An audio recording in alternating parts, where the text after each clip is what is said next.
Alrighty. Speedrunning the basics of everything you need to know about Next.js in 15 minutes or less. Starting out, we have our default configuration file. Configuration files, you're mostly never going to have to touch this, but they're there if you need to configure them. How to run your project. To run your project, you're going to do npm run dev. It's going to run your project.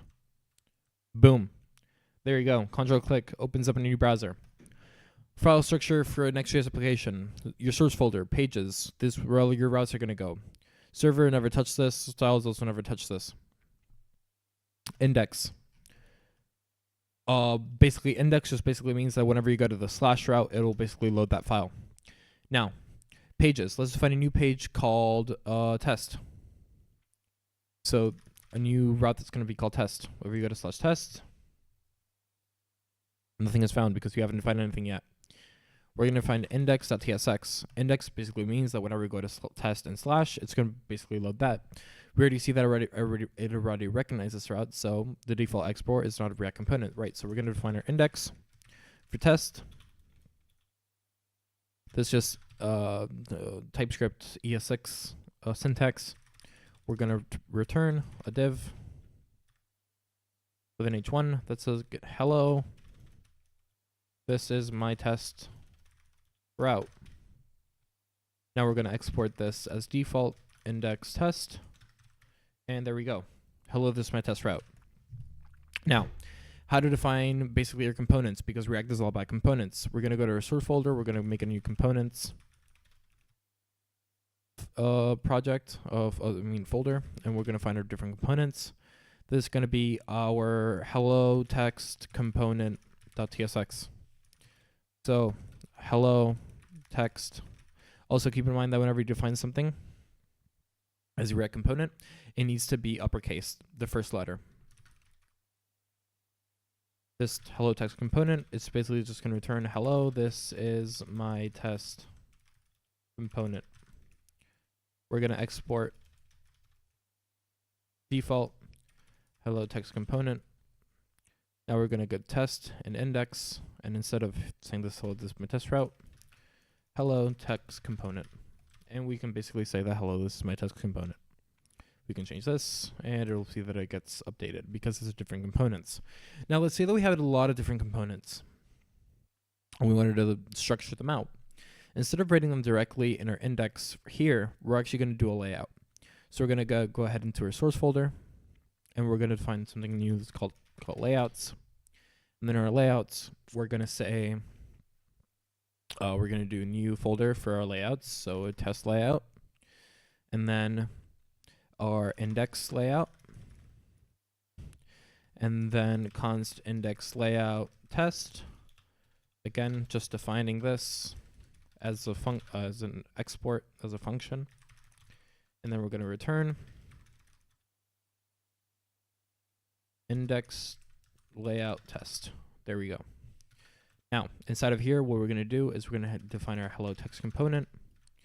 So now, instead of going to our pages and our tests and our index and rendering this right here, what we can actually do is just render our layout. And you can see that we get the same result. So index for a test goes into here, and this is where our code is going to be. Now, how do we access, for example, a parameter, for example, code ship? What we're going to do is we're going to go to our source, our pages, our test, then render in the name. The name goes inside of square brackets because it's a parameter. Our test name index is going to be just this. And we're just going to export this. We're actually going to access this code chip parameter, so we're going to do a router is going to be use router, just like that. And then our query is going to be router.query, and then our const name is going to be query.name as string, just because it's going to go through a type error. So what we're doing, defining our router, our query is going to be router.query, and then our name is going to be a query.the name here. This has to match right here. Now, if our name exists, what we can do is we're going to return the name. So if we go to this right here, we can see that we render out code ship. Now let's work with use states. Use states and use effects. A use state is basically a variable that you can update with different information. For example, let's say you have product information. The use state for that product will contain the product's name, the description, the price, the images, everything related to that product. So let's say that, so to define a use state, you're going to define an array with the name that you want, and then you're also going to define the setter.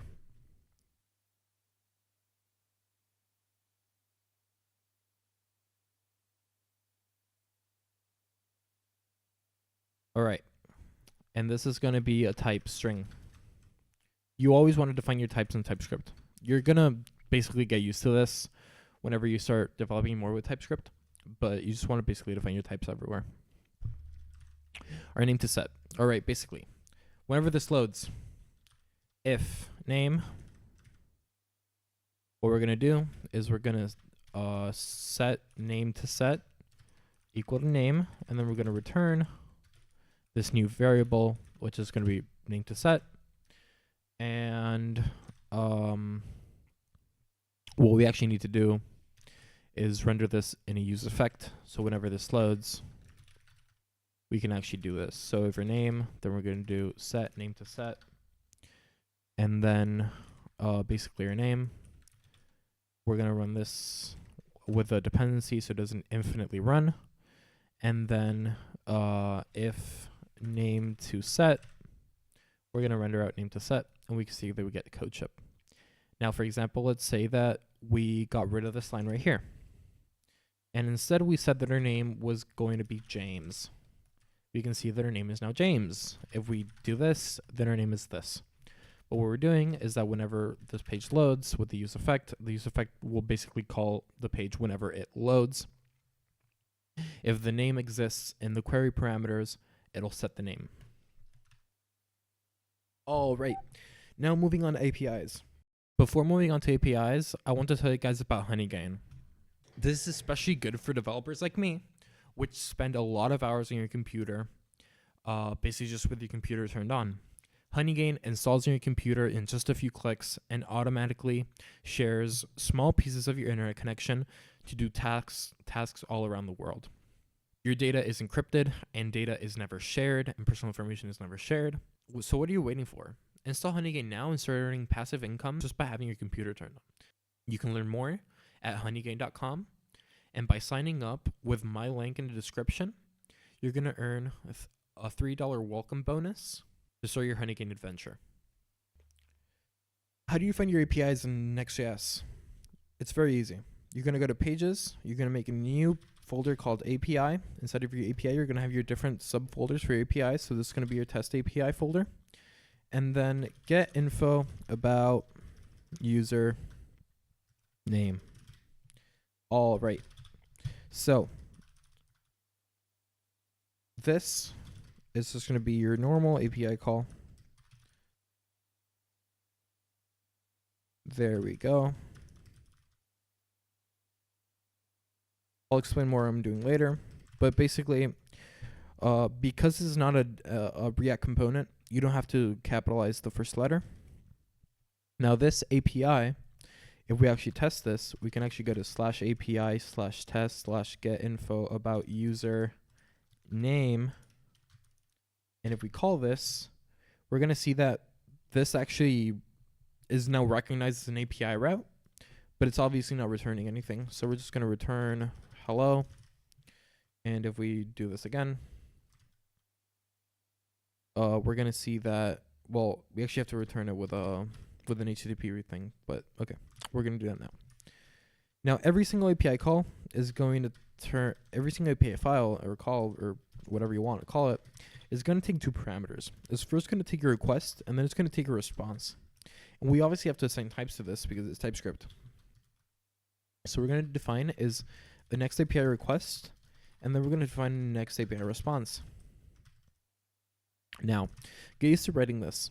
So whenever you define your thing, you're going to, your route, you're going to add a try catch block inside of here so your project doesn't completely crash whenever you get an error. And then what you're going to do is you're going to return a status 500, which the HTTP status 500 is basically an internal server error. So what you want to do is you want to just say to the user, hey, there was an internal server error. You're going to turn this as JSON, because JSON is the standard for HTTP web calls. All right, now moving on to the actual thing. So let's say that we want to access the username whenever we call this function. What we can do is we can actually access the query parameters for the record.query. So we can actually say our query is going to be equal to rec.query, and then our name is going to be a query.name as string. Now, if we console.log the name, we can actually see that if we call this with a name parameter, such as CodeShip, we can see that here in the console we get CodeShip logged at the console because it's accessing this parameter. This is useful, for example, if you want to access information about like the user. You can just get the username as the query parameter right here, and you can get it. All right, so next we're going to define our user. Normally we get this from a database, but for now we're just going to define this in just an object. And then the age, let's say it's going to be 20. All right, so we're only going to return information for the user CodeShip. So if our name equals CodeShip,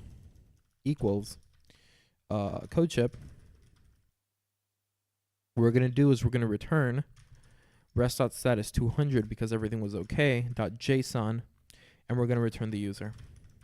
Now, if else, so we're only looking for CodeShip right now, so if the name is not CodeShip, we're going to return a rest.status 404, meaning that it was not found, .json, and then we're going to return a message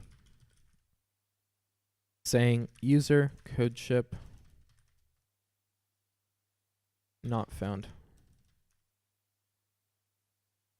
All right, now let's test out this API call. We can basically see that we get the 200 right here, and if we inspect element, we can see that if we reload this page and we go to /API/test, look at info about user name, and the name is CodeShip, we see that we get the information, the name and the age. Now let's actually access this instead of our code. So how do we actually do how do we actually query this in our code?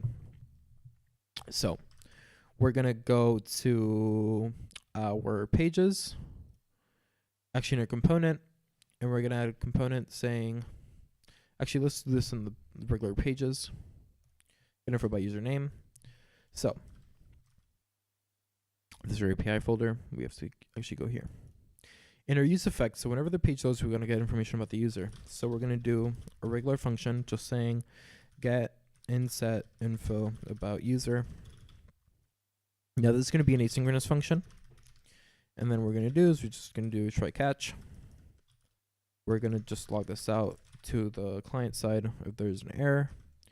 And we're going to see that a response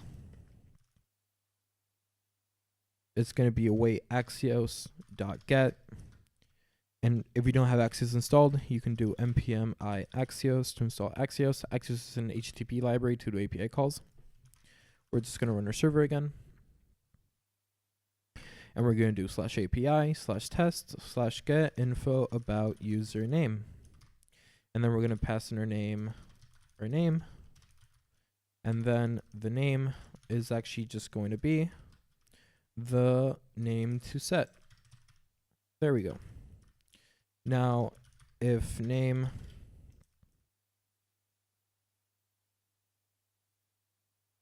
then we're going to render out the name because the name to set. So the const name from DB set name from DB is going to be equal to use state string, and then const or age from DB set age from DB use state, and then it's going to be a number. So if we get this,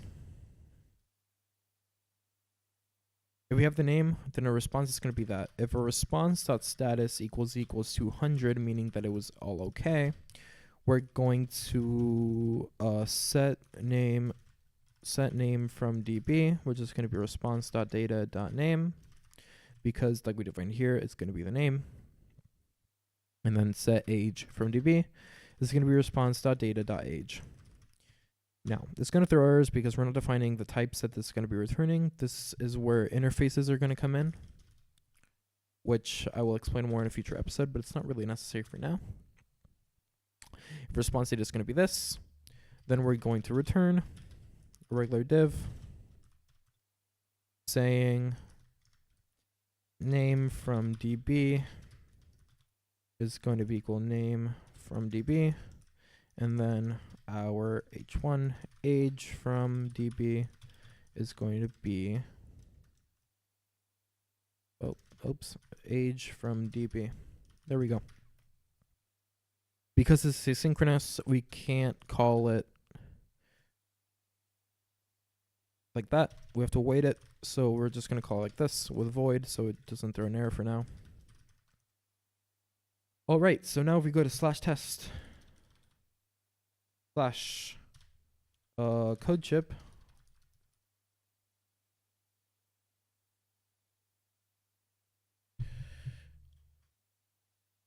look at that. Okay, well, the name, if name, code chip.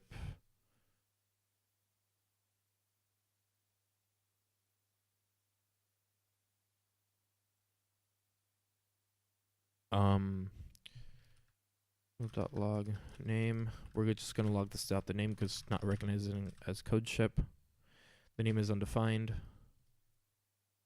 We have to add an equal sign right there. All right, there we go. Name from DB is code chip. The age from DB is 20. If we do anything else, it's gonna basically say that 404. The user was not found. All right, so that was the beginner introductory Next.js course, and well, we're at 16 minutes right now, but I hope you enjoyed it. Thank you very much for watching, and I'll see you in the next episode.